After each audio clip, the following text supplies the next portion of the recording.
پورے سال ہماری ایک روٹین چلتی ہے، صبح اٹھیں گے، ناشتہ کریں گے، آفس جائیں گے، دوپہر کا کھانا کھائیں گے، پھر کچھ لوگ تھوڑی دیر آرام کرتے ہیں، کچھ نہیں کرتے، پھر چائے کا ٹائم ہے، پھر پان کا ٹائم ہے، پھر گٹکے کا، نسوار کا، سارا دن منہ چلتا ہی رہتا ہے۔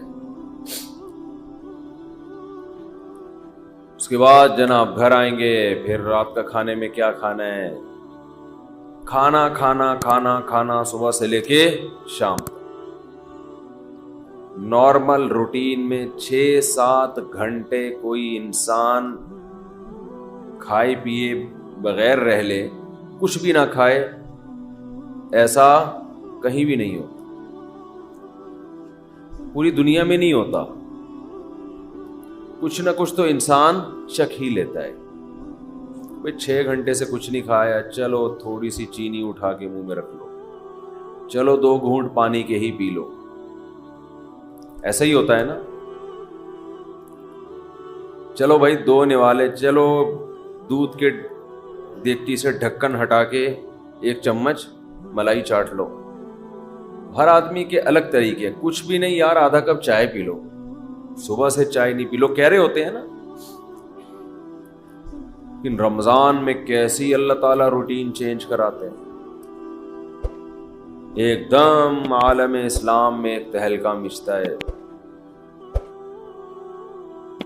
سحری تقریباً صبح 5 بجے بند ہو رہی ہے، تقریباً، اوپر نیچے، ایسا نہ ہو آپ ساری دنیا میں 5 بجے تک کھاتے رہیں بیٹھ کے، مثال دے رہا ہوں۔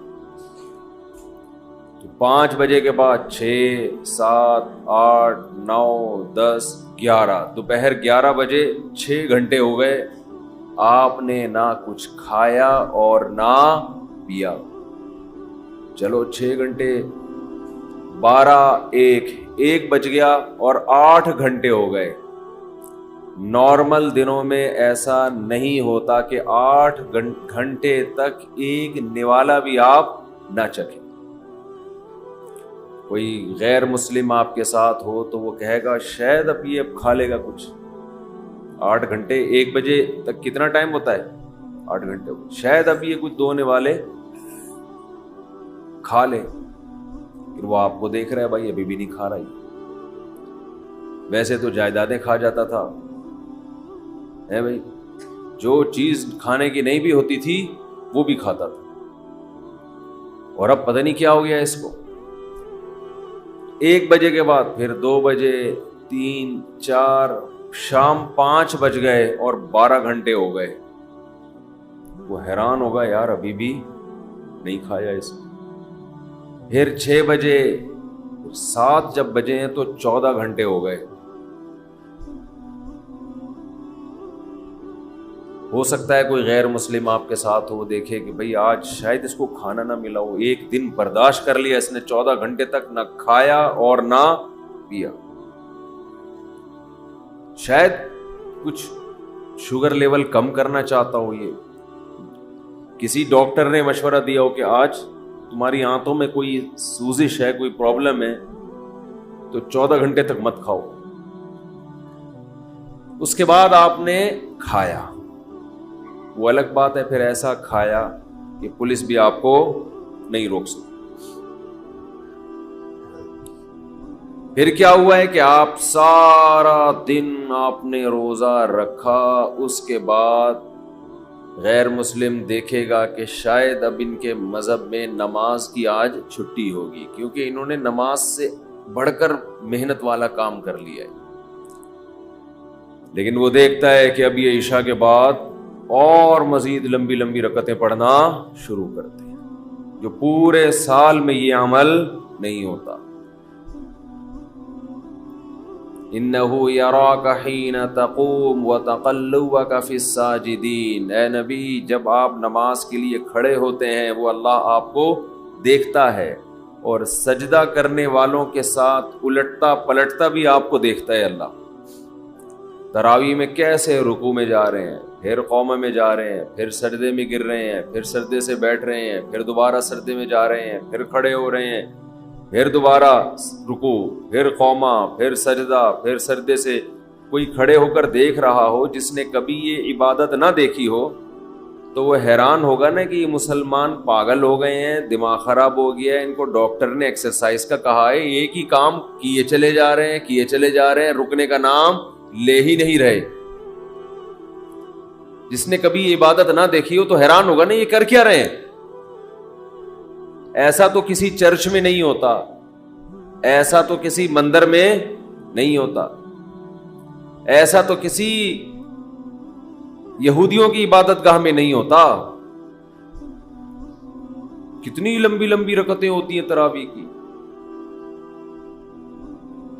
تو کوئی غیر مسلم دیکھ رہا ہو کہ آج انہوں نے یہ کام کیا 14 گھنٹے, شاید کسی ڈاکٹر نے مشورہ دیا ہو, پھر دیکھتے ہیں اگلے دن پھر اٹھے یہ اسی ٹائم پہ ہے بھائی, پھر 4:45 بجے تک کھایا, اس کے بعد پھر کھانے پینے سے رک گئے, اب پھر 6 گھنٹے ہو گئے کچھ نہیں کھا رہے, 7 گھنٹے ہو گئے, اس نے سوچا 8ویں پہ شاید کھا دیں, 9 گھنٹے ہو گئے, 10 گھنٹے ہو گئے, 11 گھنٹے ہو گئے, 12 گھنٹے ہو گئے, 13 گھنٹے ہو گئے, 14 گھنٹے کے بعد جا کے پھر کھایا.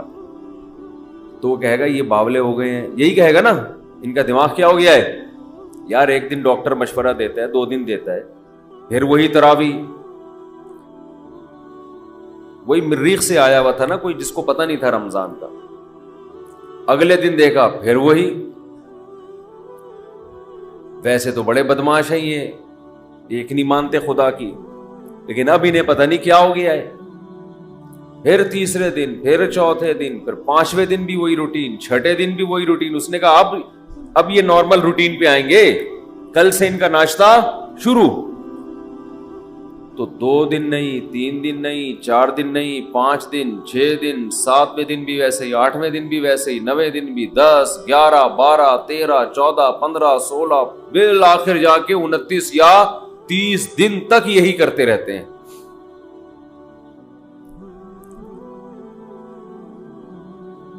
تیس دن کے بعد جا کے اللہ ان کو سہولت دیتا ہے, بھائی اپنی پرانی روٹین پہ واپس آ جاؤ. یہ بھی کیا ہے, اللہ اپنے بندوں کو اپنا آپ یاد دلاتا رہتا ہے. کوئی ہم سے پوچھے گا تمہیں کیا ہو گیا, اچھے بھلے تم صبح سو کے اٹھتے تھے, ناشتہ کرتے تھے, کوئی صبح صبح نسوار لگا رہا ہے, کوئی صبح صبح پان کی طرف جا رہا ہے, کوئی گٹکے کی طرف جا رہا ہے, کوئی چائے پی رہا ہے, یہ کیا ہو گیا تمہیں؟ تو ہم جواب میں کیا کہتے ہیں, بھائی یہ کیوں کر رہے ہیں ہم, کس کا حکم ہے؟ اللہ کا حکم. تو اللہ اپنے آپ کو یاد رکھوانے کے لیے ہم سے یہ کام کرواتا ہے. سمجھ میں آ رہی ہے بات کہ نہیں آ رہی ہے؟ اللہ چاہتا ہے کہ میں یاد رہوں تمہیں. آپ کہہ سکتے ہیں کہ بھئی ہم نماز پڑھتے تھے پورے سال تو اللہ کو یاد رکھتے تھے نا, فجر بھی پڑھ رہے ہیں, ظہر بھی پڑھ رہے ہیں, عصر بھی, تو بس کافی ہے نا. کافی اس لیے نہیں ہے کہ یہ چیز نمازی کے لیے ایک روٹین کی چیز بن جاتی, یہ عادت پڑ جاتی ہے, وہ بھول جاتا ہے. وہ سمجھتا ہے کہ جیسے بچے اسکول جاتے ہیں نا, تو بچوں کو تھوڑی پتا ہوتا ہے میں نے اسکول اس لیے جا رہا ہوں کہ میں سائنسدان بنوں گا, میں ڈاکٹر بنوں گا, میں انجینئر بنوں گا, میں پائلٹ بنوں گا. بچے اس کے لیے جا رہے ہوتے ہیں, ایک روٹین, ایک عادت پڑ چکی ہے. وہ کہتے ہیں زندگی میں ہم پیدا ہی اس لیے ہوئے ہیں کہ رات کو ہم نے جلدی سونا ہے, صبح اٹھنا ہے, ہماری امی نے ہمیں ناشتہ کرا کے دھکا دے کے وین میں بٹھا دینا ہے, پھر وین جائے گی, وہاں ہم اتریں گے, ٹیچر ہمیں پڑھائیں گے, پھر چھٹی ہوگی, پھر وہاں سے گھر آئیں گے, بس. تو وہ روٹین کی چیز بن جاتی ہے. تو اللہ تعالیٰ اپنے بندوں کو اپنا آپ یعنی اللہ یاد دلانے کے لیے عبادت کی روٹین میں چینجنگ لاتے رہتے ہیں. اور دیکھیں کیا کرتے ہیں اللہ تعالیٰ, نماز قضا کرنا اسلام میں سب سے بڑا جرم, اس سے بڑا جرم اسلام میں نہیں ہے. حج میں اللہ نے کہہ دیا کہ جب میدان عرفات میں وقوف عرفہ کرو تو مغرب پڑھنے کی اجازت نہیں ہے, قضا کرو مغرب. کوئی غیر مسلم کسی نمازی کے ساتھ رہا ہو اور اس نے دیکھا ہو کہ یار یہ کبھی نہیں دیکھا اس کو میں نے زندگی میں نماز چھوڑتے. جو نمازی لوگ ہیں, اگر کوئی ان کو 1 کروڑ کی آفر کرے کہ تو مجھ سے 1 کروڑ لے لے, آج مغرب کی نماز چھوڑ دے, وہ چھوڑے گا؟ کبھی بھی نہیں چھوڑے گا. نمازی ہوگا تو نہیں چھوڑے گا. وہ کہے گا 1 کروڑ یا 1 ارب میرے لیے کیا یہ برابر. لیکن وہ دیکھ رہا ہے غیر مسلم کہ یار یہ حج کرنے گیا ہے وہاں اللہ کو راضی کرنے, لاکھوں روپے خرچ کر کے, اور عرفات میں مغرب اس نے پی گیا. یہ مغرب پی گیا. یہ ہے بھائی, پڑھ ہی نہیں رہا. اس سے پوچھو کیوں نہیں پڑھ رہا؟ بھائی مزدلفہ میں جا کے عشاء کی نماز جب ہوگی تو اس کے ساتھ پڑھوں گا. بھائی تو کروڑوں روپے کی تجھے آفر کی تھی اور تو پھر بھی نہیں, تو نے چھوڑے تھا تو اب کیوں چھوڑ دیا؟ اب تو یہاں آیا ہی خدا کی عبادت کے لیے, تو اب تو تجھے اور خشوع خضوع سے پڑھنی چاہیے. جواب میں آپ کیا کہیں گے؟ بھائی اللہ کا حکم ہے. تو یہاں بھی اللہ اپنے آپ کو یاد کروانے کے لیے ہم سے مغرب کی نماز قضا کروا رہا ہے تاکہ احساس رہے ہم پڑھتے جب تھے نا تو روٹین کی وجہ سے نہیں, اللہ کی وجہ سے پڑھتے تھے. لہذا جب وہ کہے گا نہیں پڑھو, چھوڑیں گے ہم. پھر سمجھتے ہو کہ نہیں سمجھتے؟ نہیں سمجھتے نا, مسئلہ سارا یہی ہے. اگر سمجھتے ہوتے تو پہلے سے سمجھ کے بیٹھے ہوئے ہوتے. ہم یہ سمجھتے ہیں کہ یہ کلچر کا حصہ ہے, یہ رمضان اور بقرعید اور نہانا دھونا جمعے کے دن, یہ کلچر کا حصہ ہے. یہ کلچر نہیں ہے بھائی. یہ اللہ چاہتا ہے کہ میرے بندے مجھے یاد رکھیں. سب کی بیس اور روح یہ ہے کہ اللہ کو بندوں سے اتنا تعلق ہے کہ اللہ چاہتے ہیں میرے بندے دنیا میں جانے کے بعد مجھے بھولے نہیں.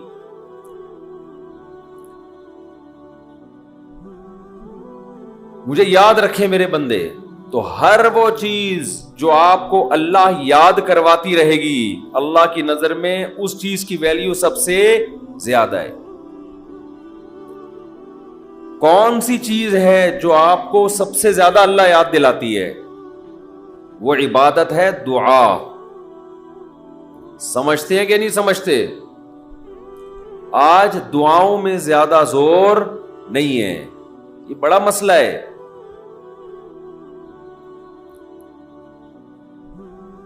بھائی کچھ نہ کچھ وقت نکال کے ہاتھ اٹھا کے اللہ کے سامنے گڑ گڑایا کریں. آج ہم لوگوں نے دعائیں مانگنا چھوڑ دیے. جب انسان اللہ کے سامنے دعا مانگتا ہے وہ اللہ سے باتیں کرتا ہے. اگر توجہ سے دعا مانگے, دعا ایسی چیز ہے کہ یہ اللہ اور بندے کا جتنا مضبوط کنیکشن بناتی ہے, اتنا کنیکشن دنیا کی کوئی اور عبادت نہیں بناتی.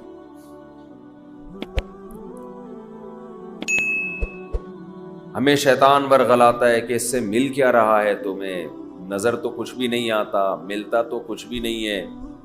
یہ شیطان کا بہت بڑا دھوکہ ہے. وہ بندے اور اللہ کے تعلق کو مضبوط نہیں ہونے دیتا. حضرت عمر رضی اللہ تعالی عنہ فرمایا کرتے تھے کہ مجھے اس کی زیادہ فکر نہیں ہوتی کہ میری دعائیں قبول ہو رہی ہیں کہ نہیں ہو رہی. مجھے زیادہ فکر اس کی ہوتی ہے کہ دعائیں مانگنے کی توفیق مل رہی ہے کہ نہیں مل رہی. دعائیں مانگنے کی توفیق مل رہی ہے اس کا مطلب قبول ہو رہی ہیں. فوکس تو اس کو کرو کہ دعا مانگ رہے ہیں کہ نہیں مانگ رہے. یہ کیسے ہو سکتا ہے کہ اس احکم الحاکمین کے سامنے ہاتھ اٹھاتے ہوں اور وہ خالی ہاتھ واپس کرتا ہو. تو آج دعاؤں میں جان ختم ہو گئی, دعائیں مانگنا چھوڑ دی. یہ جو میں نے قرآن کی آیت پڑھی ہے, رمضان اور دعا کا آپس میں بہت گہرا تعلق ہے, بہت گہرا. جب انسان اللہ کے لیے کوئی عبادت کرتا ہے, کوئی قربانی دیتا ہے, اللہ کا نام قرآن میں ہے شکور, قدردان. شکور کسے کہتے ہیں؟ قدردان. آپ تھوڑا کرو وہ اس کی قدر بہت زیادہ کرے. کچھ لوگ ناقدرے ہوتے ہیں نا, آپ کچھ بھی کر لیں ان کے لیے کہتے ہیں نا ناقدرہ ہے, میری بات کو ویلیو ہی نہیں دیتا, میرے احسان کو ویلیو ہی نہیں دیتا. اس لیے علماء کہتے ہیں کہ افطار کے وقت دعا کرنی چاہیے. کیوں؟ آپ نے سارا دن اللہ کے لیے ایک قربانی دی ہے. یہ بڑی بات ہے. آپ کی نظر میں شاید اس کی ویلیو نہ ہو, اللہ کی نظر میں اس کی بڑی ویلیو ہے کہ میرا بندہ نے مجھے دیکھا نہیں ہے اور اس نے سارا دن میرے لیے کھانا پینا چھوڑ دیا. کیا کر رہے ہیں؟ یہ مکھی تنگ کر رہی ہے, لیکن اتنا ایسے نہ پکڑیں کہ مکھی سے زیادہ آپ تنگ کرنا شروع کر دیں. بس بھاگ گئی, نام ہی کافی ہے. تو کیا بات چل رہی تھی یار؟ دعا کی تو چل رہی تھی یہ یہاں. ہاں, افطار کی بات کر رہا تھا. تو ہم اس کو شاید ہلکا سمجھتے ہوں, لیکن اللہ کی نظر میں یہ ہلکا عمل نہیں ہے. اللہ کہتے ہیں مجھ پر ایمان رکھتے ہیں, مجھے مانتے ہیں. اگر اللہ کو نہ مانتے ہوتے تو کوئی کسی کے کہنے پر کھانا پینا, آج کل تو لوگ ڈاکٹروں کے کہنے پہ نہیں چھوڑ رہے. ڈاکٹر کہتا ہے کہ آپ کو نقصان دے گا کھانا پینا, آپ ڈائٹنگ کرو, مت کھاؤ, پھر بھی کھا رہے ہیں لوگ کہ مر جائیں لیکن کھانا نہ چھوڑیں. یہ کتنی بڑی اللہ کی رحمت ہے. اللہ تعالیٰ پورے رمضان میں ہم سے کھانا پینا چھڑوا دیتے ہیں, توفیق دے دیتے ہیں. تو میرے اور آپ کے دل میں شاید قدر نہ ہو, لیکن اللہ تو قدردان ہے, وہ اس عمل کی بہت زیادہ قدر کرتا ہے. اس لیے کہتے ہیں کہ افطار کے وقت دعائیں قبول ہوتی ہیں. تضرع کا وقت ہے, عاجزی کا وقت ہے. تو دعائیں خوب کثرت سے کیا کریں. دعاؤں میں عاجزی, گڑ گڑانا, لجاجت کرنا.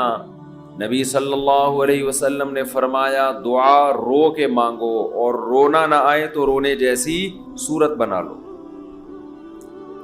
صورت بنا لو رونے جیسی. ہمارے نبی نے ہمیں, کیونکہ اللہ کے سفیر ہیں نا, اللہ کا پیغام لے کر آئے, تو ہر چیز میں ہمیں گائیڈ کر دیا ہے. غیر مسلم کے پاس نہ مانگنے کا طریقہ ہے, کس سے مانگنا ہے یہ بھی نہیں پتا, کیا مانگنا ہے یہ بھی نہیں پتا. کبھی ادھر جا کے مانگ رہا ہے, کبھی ادھر جا کے مانگ رہا ہے, یہ بھی نہیں پتا مانگنا کس سے, کیسے مانگنا ہے. کوئی یوں مانگ رہا ہے, کوئی کسی اور اسٹائل سے مانگ رہا ہے, یہ بھی نہیں پتا. کون سے ٹائم پہ مانگنا ہے جس میں قبولیت کا امکان زیادہ ہے, یہ بھی نہیں پتا. تو اللہ کے حبیب صلی اللہ علیہ وسلم نے ہمیں یہ بھی بتایا مانگنا کیا ہے, یہ بھی بتایا کس ٹائم پہ مانگنے کی فضیلت زیادہ ہے, اور یہ بھی بتایا مانگنا کیسے ہے. دل کی کیفیت کیا ہونی چاہیے, ظاہر کی کیفیت